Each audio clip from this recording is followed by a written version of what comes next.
अब गरीब नवाज अल्लाह अकबर, जब इस अजमेर शरीफ की सरजमीन पर राय पतोरा ने गरीब नवाज पे जुल्म किया, पानी बंद किया, आपको पता है उसने पानी बंद किया, गरीब नवाज ने अपने कासे में पानी मंगा लिया। उसने जादू किया, जादू का जोर खत्म किया, पत्थर भेजा, उंगलियों पे पत्थर को रोक लिया, सब कुछ किया। अब राय पतोरा का आखिरी हरबा था, यहां पर एक जिन्नात था और वो अना सागर के किनारे खड़ा रहता था, लोगों को वो नजर आता था, लोग उसकी भी इबादत करते थे, उस जिन की। उसको तारीख में सादी देव लिखा गया है। अब उसको मैं अपने अल्फाज के जामे में बतौर मफहूम वो वाक़या पेश करूं कि सादी देव जो था वो लोगों से बात करता था। अब आप अंदाज़ा करें, जिसकी लोग इबादत कर रहे हों, अगर वो लोगों से बातचीत करे तो लोगों की अकीदत उससे कितनी पुख्ता होगी। एंड ये होता था कि जब अजमेर शरीफ के लोग तंग आ जाते, परेशान हो जाते, मामले में फंस जाते, तो आखिरी उनका हरबा था सादी देव का इस्तेमाल। राय पतोरा सादी देव के पास आया और सादी देव से कहा, सादी देव, ये फ़कीर ने नाक में दम कर रखा है, छोटी छोटी हल्की ज़ात के लोग इनके हाथ पे इस्लाम कबूल करते हैं, उनके देखा देखी जो आला नस्ल के लोग हैं वो भी मुसलमान हो रहे हैं, इस्लाम कबूल कर रहे हैं, इस फ़कीर को यहाँ से भगा दे। उसके लिए कोई बहुत मामूली काम था, इसलिए कि जिन्नात इतना ऊंचा कद उसको देखने वालों की टोपियां गिर जाएं, उसको तो एक इंसान को 6 फुट के आदमी को चुटकियों में मसलने में क्या मुश्किल थी। जैसे चूंटी मसली जा सकती है वैसे वो इंसान मसल सकता था, ताकतवर। जब वो पैर ऊपर उठाता और ज़मीन पे रखता तो उसकी धमक दूर तक के सुनाई देती। ऐसे में वो आया और मेरे ख्वाजा सरकार गरीब नवाज रदी अल्लाह तबारक व तआला अन्हो, अल्लाह अकबर, उनके सामने खड़ा हो गया। और खड़े होने के बाद उसने कहा कि ए फ़कीर तू यहाँ से निकल जा, ए फ़कीर तू यहाँ से चला जा। अल्लाह अकबर। जब वो वहाँ से निकलने की बात करता है तो गरीब नवाज फरमाते हैं, मैं तो नहीं जाने का, इसलिए कि मैं खुद से नहीं आया, मुझे मेरे नबी मुस्तफ़ा जान रहमत सल्लल्लाहु अलैहि वसल्लम ने भेजा है, इसलिए मैं ऐसे नहीं जाऊंगा। उसने कहा, अगर नहीं जाता है तो फिर मरने के लिए तैयार हो जा, मैं तुझे मार दूंगा। गरीब नवाज ने फरमाया, सुन, हमारा अकीदा ये है, अगर अल्लाह ने हमारी मौत लिखी है तो बगैर किसी मारे भी हम मर सकते हैं, और अगर अल्लाह ने मौत नहीं लिखी है तो सारी दुनिया की ताकत मिलकर भी हमें मौत के घाट उतार नहीं सकती। अल्लाह अकबर। ये सुनना था, उसको पता चला फ़लसफ़ा मौत व हयात। अल्लाह अकबर। इसलिए कि इंसान की मौत अगर न लिखी हो तो सारी दुनिया के इंसान मिलकर भी उसको कभी मौत के घाट उतार नहीं सकते, और अगर मौत लिखी हो तो आदमी बैठे बैठे मर जाता है, आदमी खाते खाते मर जाता है, आदमी सोए सोए मर जाता है। ये कैफियत होती है। सरकार गरीब नवाज रदी अल्लाह तबारक व तआला से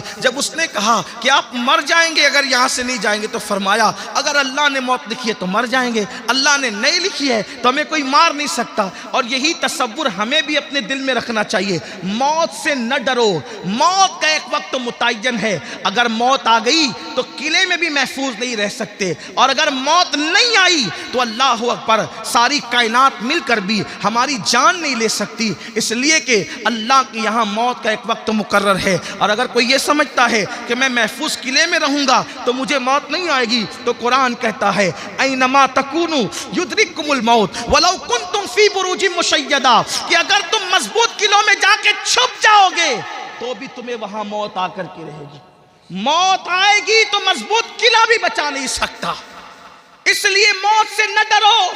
उम्मत मुस्तफ़ा जब मौत से डरने लगेगी तो मेरे आका ने फरमाया वो बुज़दिल हो जाएगी।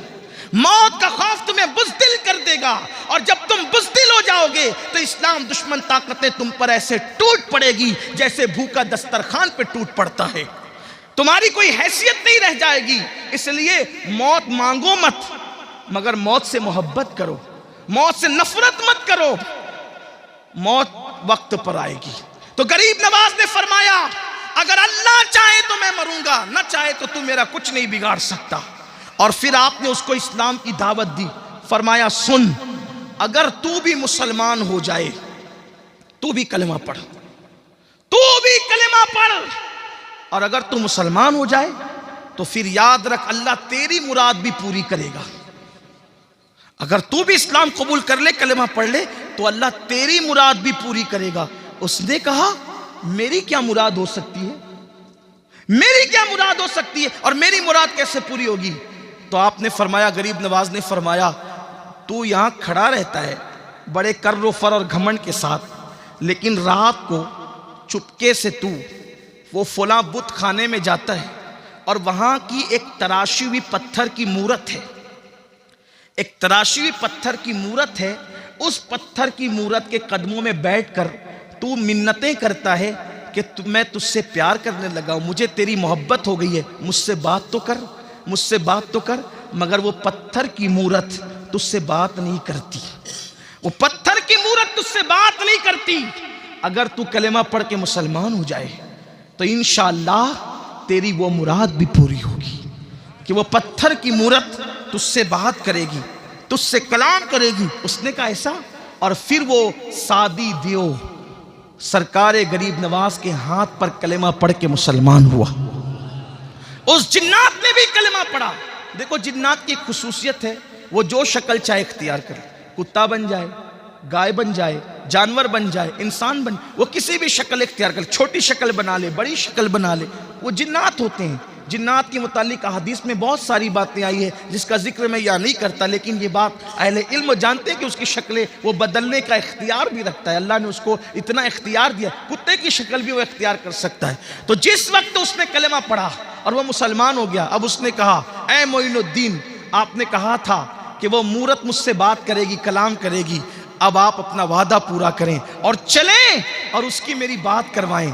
गरीब नवाज ने फरमाया जा उससे कहना कि तुझे मोइनुद्दीन बुलाते हैं, उससे कहना तुझे मोइनुद्दीन बुलाते हैं। मौर्रिखीन ने पता नहीं कहां तक इंसाफ किया है, लेकिन हिंदुस्तान का मौर्रिख ये लिखने पर मजबूर हो गया कि जब वो सादी देव वहां पहुंचा और उस मूरत को पकड़कर उसने कहा चल तुझे मोइनुद्दीन बुलाते हैं, तो वो मूरत अस्ल बन करके चलने के लिए तैयार हो गई।